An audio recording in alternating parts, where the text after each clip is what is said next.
اعوذ باللہ من الشیطان الرجیم، بسم اللہ الرحمن الرحیم۔ محترم سامعین، السلام علیکم۔ ایک شخص حارث بن حشام نامی نبی کریم صلی اللہ علیہ وسلم سے سوال کیا تھا کہ یا رسول اللہ، آپ پر وحی کیسے نازل ہوتی ہے؟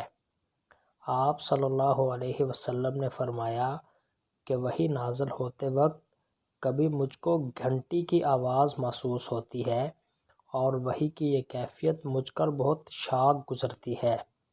جب یہ کیفیت ختم ہوتی ہے تو میرے دل و دماغ پر اس فرشتے کے ذریعے وحی نازل شدہ وحی محفوظ ہو جاتی ہے، اور کسی وقت ایسا ہوتا ہے کہ فرشتہ بشکل انسان میرے پاس آتا ہے اور مجھ سے کلام کرتا ہے، بس میں اس کا کہا ہوا یاد رکھ لیتا ہوں۔